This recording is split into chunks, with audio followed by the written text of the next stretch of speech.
요한복음 4장 1절에서부터 26절까지 봉독하겠습니다. 예수께서 제자를 삼고 세례를 베푸시는 것이 요한보다 많다 하는 말을 바리새인들이 들은 줄을 주께서 아신지라. 예수께서 친히 세례를 베푸신 것이 아니요 제자들이 베푼 것이라. 유대를 떠나서 다시 갈릴리로 가실새 사마리아를 통과하여야 하겠는지라. 사마리아에 있는 수가라 하는 동네에 이르시니 야곱이 그 아들 요셉에게 준 땅이 가깝고 거기 또 야곱의 우물이 있더라. 예수께서 길 가시다가 피곤하여 우물 곁에 그대로 앉으시니 때가 6시쯤 되었더라. 사마리아 여자 한 사람이 물을 기르러 왔음에 예수께서 물을 좀 달라 하시니 이는 제자들이 먹을 것을 사러 그 동네에 들어갔음이로라. 사마리아 여자가 이르되 당신은 유대인으로서 어찌하여 사마리아 여자인 나에게 물을 달라 하나이까 하니 이는 유대인이 사마리아인과 상종하지 아니함이로라. 예수께서 대답하여 이르시되 네가 만일 하나님의 선물과 또 내게 줄 물 좀 달라 하는 이가 누구인 줄 알았더라면 네가 그에게 구하였을 것이요 그가 생수를 내게 주었으리라. 여자가 이르되 주여 물 기를 그릇도 없고 이 물은 깊은데 어디서 당신이 그 생수를 얻겠사옵나이까.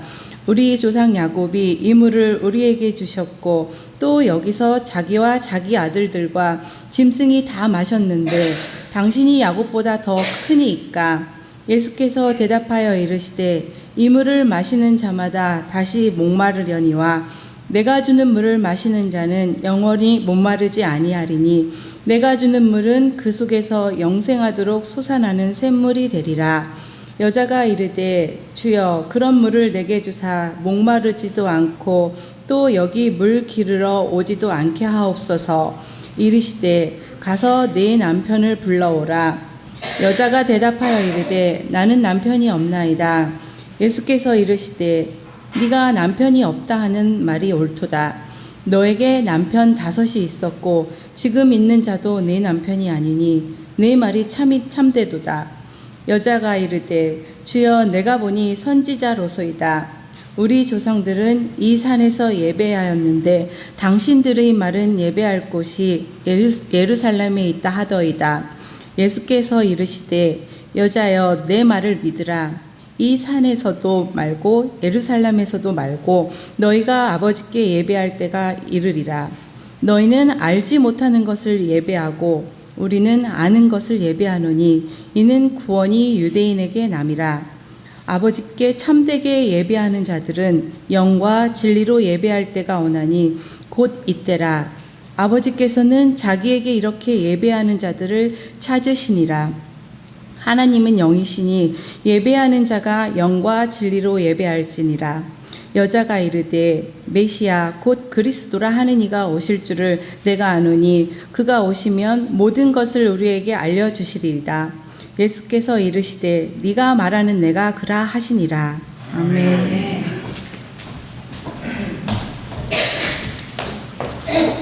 지난주하고 본문을 같이 읽었습니다.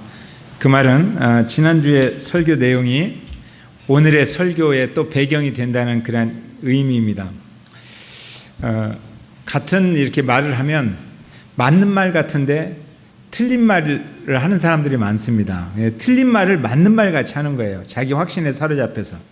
특히 우리 교회에서는 안하성 형제가 이제 틀린 말을 하면서 맞는 말 같이 이렇게 확신에 사로잡혀서 할 때가 있습니다. 2주 전에 그런 이야기를 해요. 암에 걸린 모든 남자들의 50%는 여자 때문에 걸렸다. 그래서 여자를 굉장히 두려워합니다. 그래서 제가 물었어요. 그러면 암에 걸린 여자는 누구 때문에 걸렸어요? 그러니까 쉬지 않고 즉시 여자들이 자기의 못된 성질 때문에 스스로 걸렸어요. 그러니까 이제 사실 틀린 말이에요. 근데 저는 안하성 형제를 좋아합니다. 그렇지만 그 말에 동의하지는 않습니다. 근데 이렇게 남자와 여자가 서로 사랑해서 만나서 부부가 되잖아요. 그런데 나중에 남자와 여자가 굉장히 서로 간에 문제를 제기해요. 남자와 여자가 처음에 만나서 서로 사랑 때문에 이렇게 결혼할 때는 깨 쏟아지는 사랑을 해요. 근데 문제가 있어요. 깨를 쏟아본 분은 아실 거예요. 시골에서. 이 깨가 오래 쏟아지지 않아요.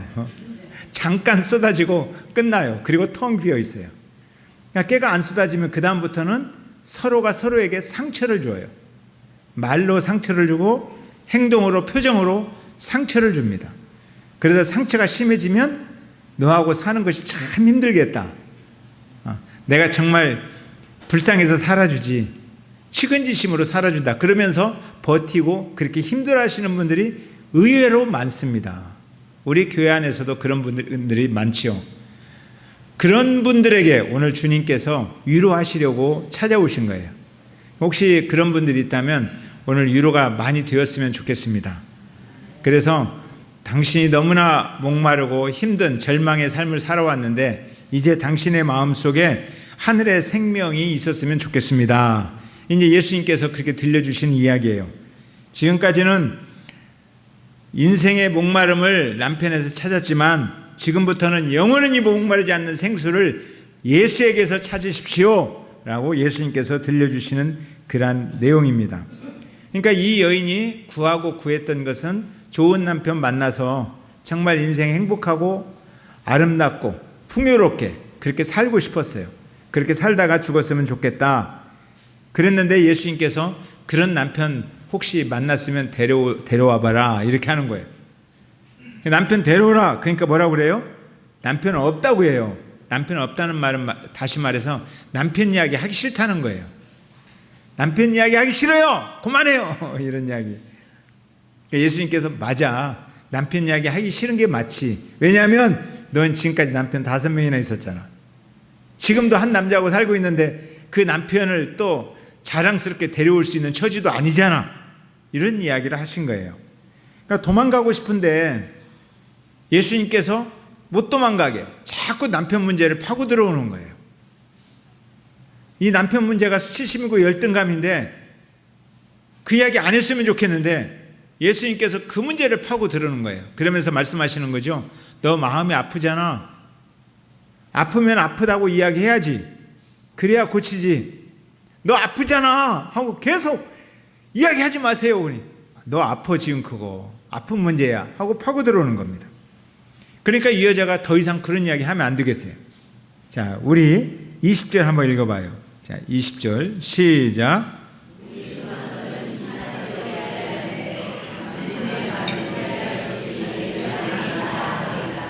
예, 우리는 이 산에서 예배하였는데 당신들의 말은 예배할 곳이 예루살렘에 있다 하더이다. 그러니까 전혀 엉뚱한 말을 하는 거예요. 주제를 바꾸는 거죠. 남편 말 하기 싫어요. 예배 이야기는 합시다 라고 주제를 바꾸는 거예요. 근데 사실은 예수님이 예배 이야기 하고 싶어서 여기 오셨어요. 근데 여자가 꺼내준 거죠. 우리들은 이 산 그리심산에서 사마리아식으로 예배를 드려요. 그런데 당신들은 예루살렘에서 율법으로 성전에서 예배를 드려요. 어느 게 옳아요? 라고 물어보는 거예요. 이 문제는 이스라엘 사람들이 포로에서 귀환한 후부터 사마리아 사람과 유대인 사이에 엄청난 논쟁이 있었던 거예요. 계속 수백 년 동안 그리심산에서 예배 드리는 것을 무시하는 거예요. 그러니까 그리심산에서 드리는 예배도 예배다 라고 서로 간에 싸워왔어요. 어디 가서 예배 드려야 예배가 더 은혜 받을까요? 오늘날로 쉽게 말하면 이래요. 건물이 웅장하고 막 수백억짜리 오케스트라 그런 것으로 오디오 시설 다 준비되어 있고 피아노 한번 쾅 두드리면 파이프 오르간 한번 두드리면 막 하늘이 임재하듯이 막 그런 기분을 느끼고 그런 곳에서 예배드리면 은혜 받을까요? 아니면 저기 광진구 주차 시설도 좀 안 되어 있고 그런 곳에서 예배드리는 게 더 은혜 받을까요? 이렇게 논쟁하는 것은 가장 쓸데없는 논쟁이라는 거예요. 그럼에도 불구하고 오늘날 가장 쓸데없는 논쟁이라는 것을 머릿속으로 다 인식하면서도 이런 것들이 자랑이 되고 있는 시대를 우리는 살아가고 있어요. 목사님들도 가끔 자랑할 때 성도가 얼마나 믿음 안에서 견고해지는가 이런 것 자랑보다도 우리 교회 시설이 이렇게 갖춰졌다 해서 막 자부심을 가지고 자랑할 때가 참 많아요. 자, 21절 한번 읽어볼까요? 자, 시작.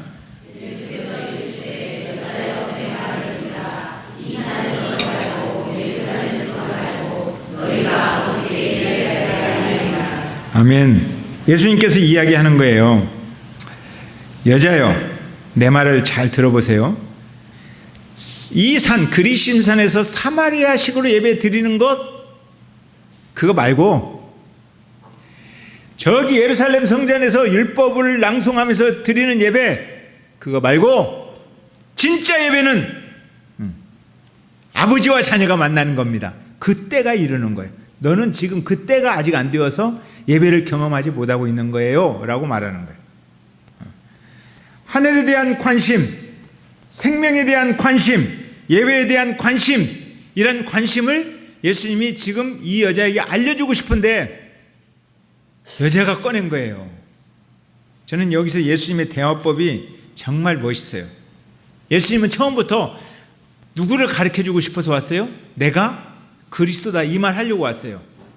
그런데 여자한테 내가 그리스도다 이렇게 말 안 해요. 혼자 아우 나 너무 목마른데 물 좀 줄 수 있어요? 라고 이야기하는 거예요. 왜 나한테 물 달라고 해요? 에이 내가 누군지 알았으면 나한테 물 달라고 할 거예요. 그 물이 어디가 있어요? 아, 그 물 있어요. 여기보다 깊은 물이 있어요. 당신이 야곱보다 더 큰 사람이에요? 예, 그런데 내가 이야기 좀 해줄 테니까 남편 한번 데려보세요. 나 남편 말하기 싫어요. 아, 그래요? 나는 예배 이야기, 당신들 예배 잘 드린다고 하는데 예배, 예루살렘에서 드린 예배가 예배입니까? 그러니까 아니요, 아버지와 아들이 만나는 거예요. 이렇게 지금 이야기하는 거예요. 저는 이 대화법이 너무나 좋다는 생각이 들어요. 그래서 나중에 이 여자가 그러면 그리스도가 오신다면 그런 문제가 해결되지 않을까요? 예, 맞지요. 그리스도가 누구예요? 나요. 이렇게 말하는 거예요. 저는 가끔 처음부터 불신 지옥, 안 믿으면 지옥 가요. 예수 믿어야 천당 가요. 이렇게 말하는 분들도 그 열심과 그것도 참 좋아요. 그러나 예수님의 대화법을 보면 그 사람이 말하도록 기다려주고 대화하는 거 참 소중한 전도법이다 이런 생각을 하고 있습니다. 이 산에서도 말고 저 산에서도 말고, 다시 말하면 예배는 장소의 문제도 아니고 시설의 문제도 아니고 예배 순서의 문제도 아니고, 그죠? 찬송 먼저 부르면 어떻고 기도 먼저 하면 좀 어때요? 좀 바뀌어서, 그죠? 설교 먼저 하고 나서 깜빡 잊어버렸다가 아유 헌금 나중에 해야 되는데, 그래도 약간 문제가 있을 수는 있지만 그게 뭐 큰 문제는 아니에요. 예배는 아버지와 자녀의 관계의 문제라는 거예요. 아버지와 자녀가, 아버지가 나를 쳐다보고 나도 아버지를 쳐다보고, 아버지가 나를 사랑해서 두 팔 벌리면 나도 아버지의 품에 안겨서 서로 껴안는 관계, 아버지, 아들아, 이게 예배라는 거예요. 이 관계가. 너희가 아버지께 예배할 때가 이르리라 이렇게 말하고 있어요. 때가, 아버지와 자녀의 관계가 확 열릴 때가 있다는 거예요. 때. 근데 그 때를 못 만나서 지금 예배를 못 드리고 있어요. 그러면 아버지와 자녀의 관계가 왜 깨졌어요? 누가복음 15장 보면 그 상황을 우리가 이렇게 이해할 수 있어요. 예수님께서 아버지와 아들의 관계가 깨지는 상황을 누가복음 15장에서 탕자의 비유로 이야기해 줍니다. 둘째 아들이 아버지에게 이렇게 이야기해요.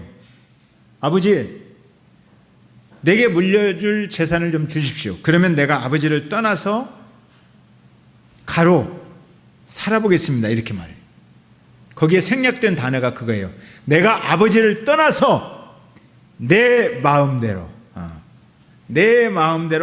살아보겠습니다. 이게 죄라는 게 뭐예요? 아버지를 떠나서 내 마음대로 사는 거. 이게 관계를 깨뜨리는 거예요.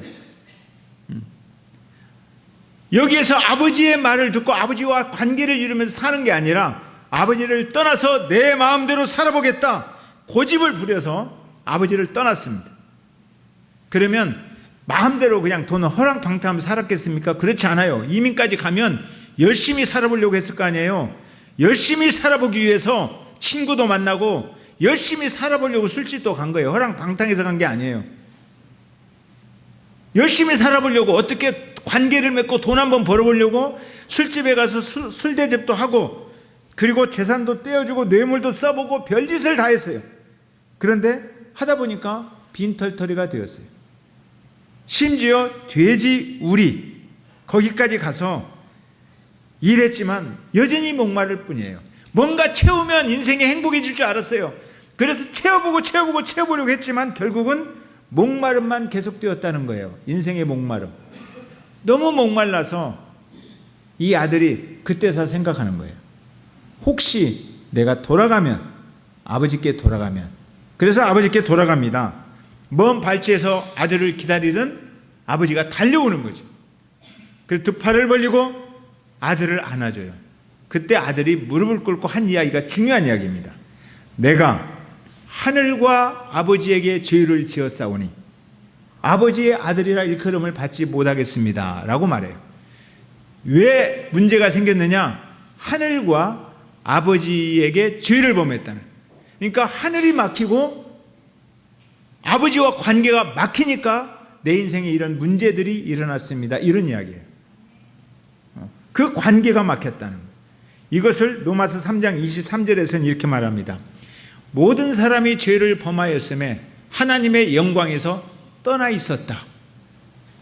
하나님의 영광에서 떠나 있으니까 목마름이 있는 인생을 살 수밖에 없다는 거예요. 죄가 하나님 아버지와 우리의 관계를 다 깨뜨리고 예배를 방해했습니다. 만일 우리들의 삶 속에서 예배가 방해받고 있다. 그냥 아버지와 내가 만나서 즐거워하고 아버지를 사모하는 그런 마음들이 방해받고 있다.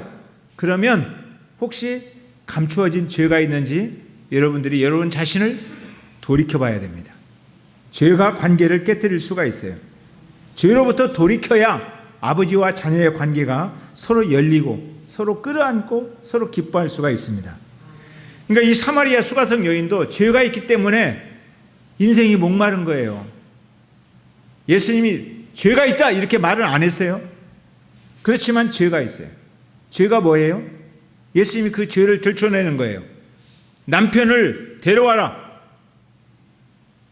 그러니까 감추고 싶어요. 이야기하기 싫어요. 감추고 싶은 거, 이야기하기 싫은 거, 이게 죄 문제와 관계되어 있어요.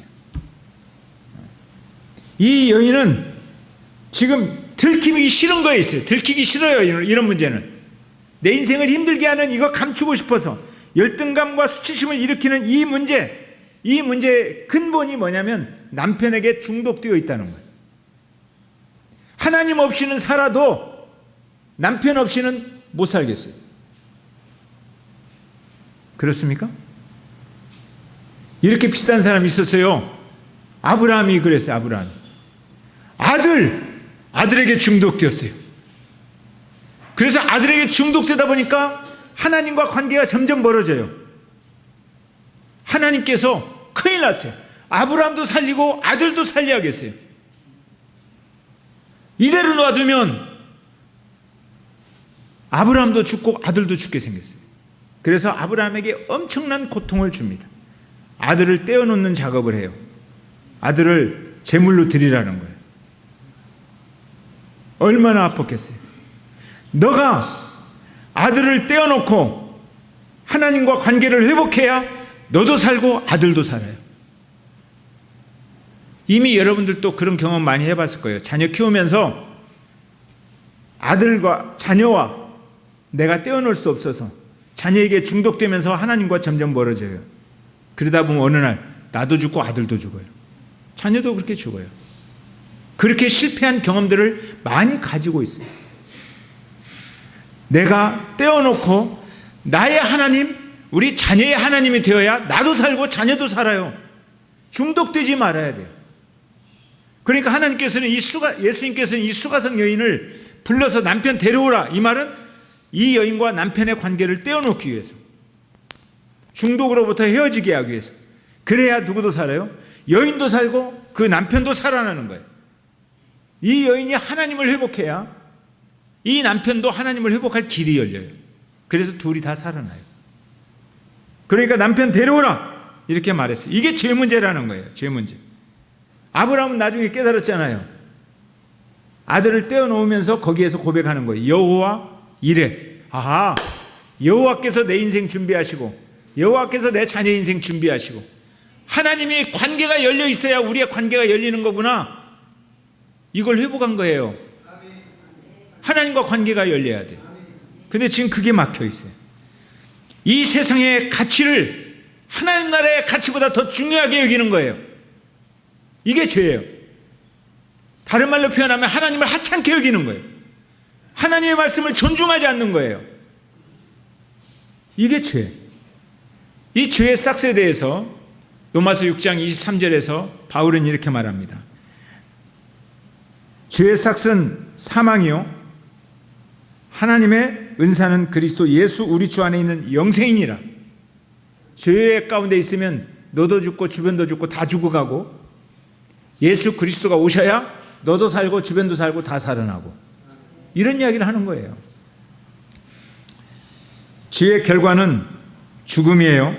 그러나 돌아서면, 예수 그리스도 가운데 서면 관계가 회복되는 거예요. 아버지와 자녀의 관계가 회복되는 거예요. 예수 그리스도 우리 주님, 이분을 지금 가르쳐주고 싶어서 예수님이 이 여자에게 오신 거예요. 이 여자에게 예수님께서 말씀하십니다. 25절 시작. 25절 시작.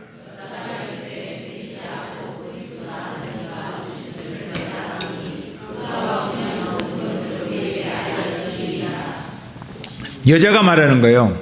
메시아가 오시면, 그리스도라는 이가 오시면 내 문제가 해결됩니다. 내가 그렇게 생각하고 있습니다. 그리스도가 오시지 않아서 내 인생이 지금 죄 가운데서 힘듭니다. 그러니까 이 여인이 소망이 전혀 다 없어진 게 아니에요. 너무너무 힘들지만 인생의 한 구석에, 마음 한 구석에 혹시 그리스도가 오시면, 혹시 예수님이 오시면 내가 이 답답하고 지옥 같은 세상을 벗어나서 나 같은 인생에도 행복이 올 수 있을까? 라는 기대를 가지고 있는 거예요. 이게 절망의 소리예요. 절규의 소리, 절망 가운데서 외치는 마지막 희망의 불씨. 내가 그리스도를 기다립니다. 이 소리가 사막의 한복판에서 내가 그리스도를 기다립니다. 이 소리가 전파를 타고 예루살렘에 있는 예수님의 가슴 속에 들린 거예요. 그래서 예수님께서 예루살렘에서 그 이야기를 듣고 사막의 한복판으로 가자. 거기 가야 엄청난 사랑을 경험할 수 있다. 근데 제자들은 못 들었어요. 그러니까 그 길을 가는 것이 힘들죠. 왜 이 길을 꼭 가야만 됩니까? 힘들고 땀나고 눈물 나고 어렵고 돈 들고. 근데 예수님께서 그러는 거예요. 이 길은 지금 희망이 있고 생명이 있고 기쁘고 좋은 길이다. 왜? 나는 어떤 소리를 들었어요. 그리스도를 기다리는 한 자매의 소리를 들었다요. 이 소리를 듣고 내가 지금 간다. 이것이 고통 가운데 붙들 수 있는 희망의 소리예요. 내가 주님을 기다립니다. 아멘. 여러분들이 힘들다면 내가 주님을 기다립니다. 이렇게 외치시기를 바랍니다. 이 기도가 하늘을 가르고 세상을 뛰어넘어 우리 주님이 오시는 통로예요. 주님이 이 이야기를 듣고 계시는 거예요. 이 여인과 계속 이야기를 나눴어요. 주님이라고 말을 하지 않았을 뿐. 이 여인의 옆에 주님이 늘 계셨어요. 계속 이야기하고 계셨어요. 이 여인이 내가 주님을 기다린다 이 말할 때까지 주님이 옆에서 이야기하고 있었어요. 이처럼 주님은 우리 가운데서 이야기하고 계시는 거예요. 멀리 계신 분이 아니에요. 주님은 늘 나와 함께 이야기하고 계세요. 근데 내가 못 알아보고 있어요. 왜요? 관심이 다른 곳에 있었어요. 내가 주님을 기다립니다 라고 할 때 주님께서 그 모습을 점점 보여주시는 거예요. 나는 계속 여기 있었어. 나는 계속 너와 대화하고 있었어. 나는 너의 문제에 계속 집착하고 있었어. 나는 너의 인생에 관심을 가지고 있었어. 나야 라고 주님이 이야기하고 계시는 거예요. 내가 주님을 기다립니다. 그 주님이 오시는 길이 십자가인 거예요. 주님이 십자가를 통해서 우리 가운데 오셨어요. 하늘을 가르고 오신 그 길, 영원히 목마르지 않는 하나님 나라의 양식을 가지고 오신 그 길. 그래서 그 기도를 하는 분에게 손을 꽉 잡고 주님이 말씀하시는 거예요. 너가 기다리는 그가 나야. 아멘. 이때가 하나님의 영으로, 하나님의 말씀으로 예배가 시작되는 때예요. 때. 아버지에게 예배할 때가 옵니다. 언제? 주님을 만날 때, 주님을 알아볼 때, 이때가 예배할 때예요. 관계가 열릴 때. 그리스도를 만나면 이 여인이 살아날 것이고 같이 살고 있는 그 남편도 살아날 줄로 믿습니다. 자, 26절 한번 읽어봐요. 자, 26절 시작.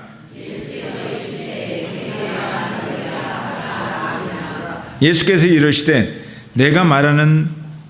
너가 지금 말하고 있는 내가 그라, 이렇게 말해요. 예수님 대화를 좀 이상하게 하셔요.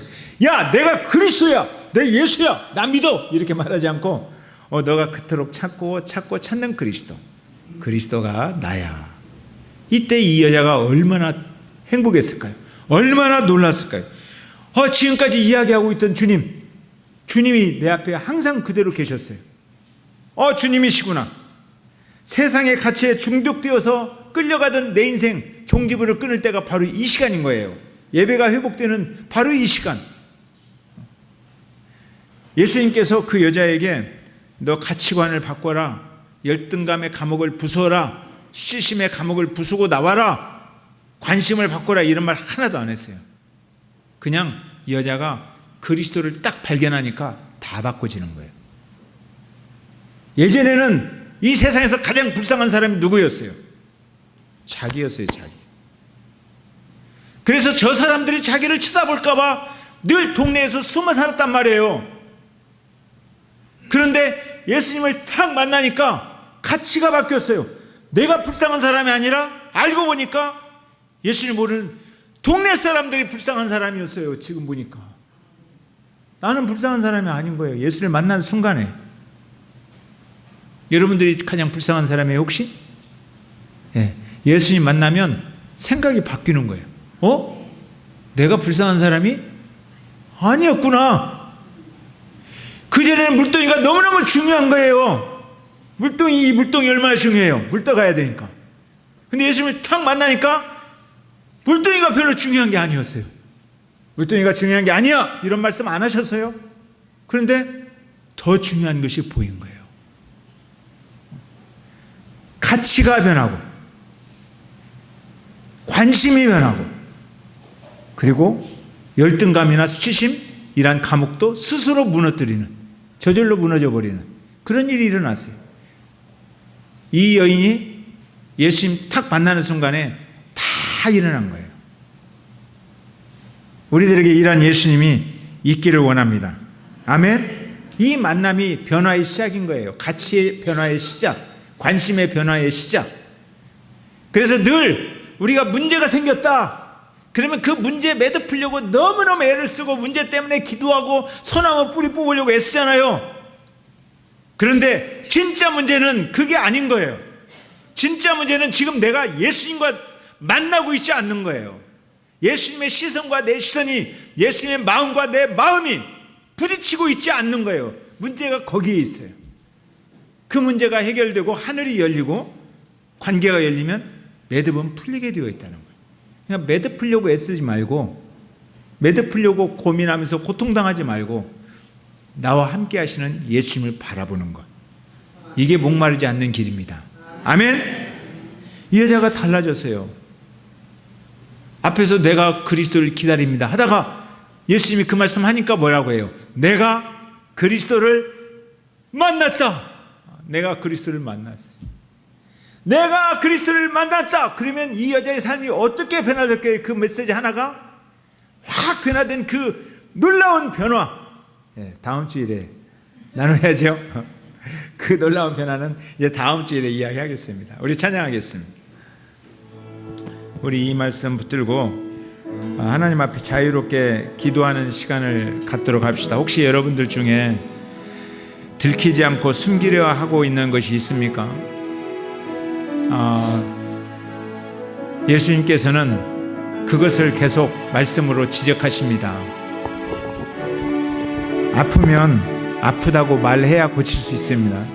주님이 그 아픈 문제를 지적하시면서 숨길 것, 그 근본을 찾아보면 거기에 중독되어 있는 것이라고 말할 수도 있습니다. 중독되어 있는 것 잘라내야, 그래야 나도 살고 다른 것도 살아납니다. 여러분들은 무엇에 중독되어 있습니까? 이 여인은 남편에게 중독되어 있었습니다. 그런데 주님께서 이 문제를 드러내시고 그 여인에게 그리스도를 소개해 줍니다. 주님은 멀리 계신 게 아닙니다. 늘 우리 곁에, 이 여인 곁에 계셨습니다. 이 여인의 가슴 속에서 들리는, 가슴 속에서 절규하는, 내가 그리스도를 만나면 이 지옥 같은 세상에서 벗어날 수 있을까 하는 이 절규를 예수님이 들으셨습니다. 오늘 우리들의 절규도 예수님이 들으십니다. 또한 우리도 누군가의 절규를 듣는 귀가 열려야 됩니다. 그래야 사명을 감당할 수가 있습니다. 누군가 그 소리를 들어야, 그곳이 광야라 할지라도 거기를 가면 거기에서 놀라운 사랑을 경험할 수가 있습니다.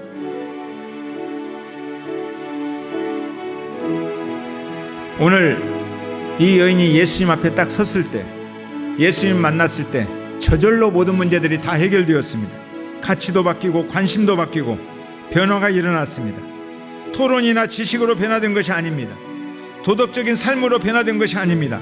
예수님이 누군가를 알게 될 때 그분과 만남을 통해서 시작되는 변화입니다. 내가 그리스도를 만났다. 오늘 이 고백이 우리의 고백이 되기를 원합니다. 내가 그리스도를 만났다. 이 고백을 가지고 함께 기도하는 그런 시간 가졌으면 좋겠습니다. 기도하겠습니다. 살아계신 아버지 하나님, 이 시간 이 사마리아 수가성 여인을 찾아오신 주님을 기억합니다.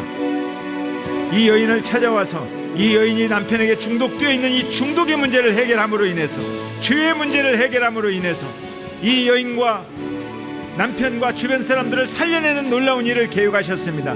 이 여인의 가슴 속에서 예수 그리스도를 만나면,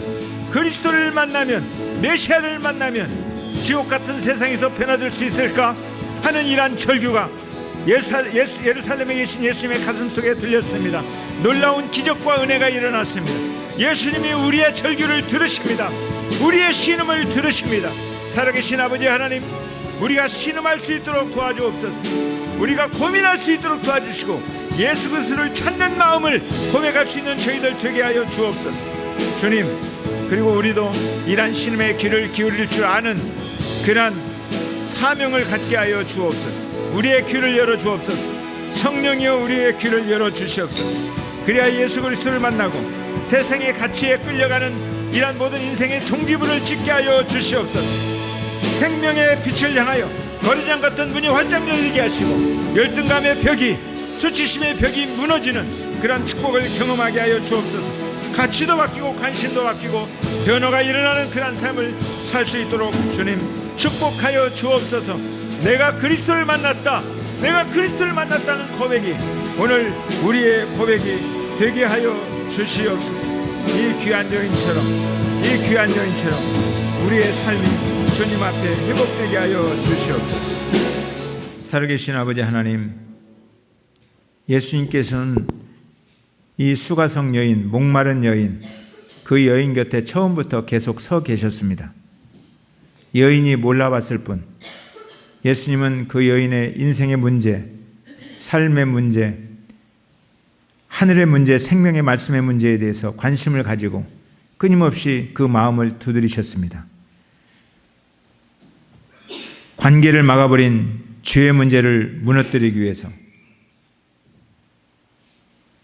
하나님 나라, 하나님의 이름, 그 생명의 말씀의 가치를 존중할 수 있도록 관심을 회복시켜 주기 위해서 예수님께서는 끊임없이 그 마음의 문을 두드리셨습니다. 주님, 그 여인이 예수님을 발견했을 때에 저절로 가치도 변하고 관심도 변하고 열등감의 벽도 무너지고 수치심의 장벽도 와르르 무너지고 삶의 양식이, 행동의 양식이 바뀌었다는 것을 이 시간 봅니다. 하나님 아버지, 우리도 늘 예수님 안에서 마음이 활짝 열린 관계를 유지할 수 있도록 도와주옵소서. 예배가 살아있게 하여 주옵소서. 주님의 사랑의 눈동자와 우리의 시선이 늘 마주치게 하여 주옵소서. 주님과 손잡고 살아가는 저희들 되게 하여 주옵소서.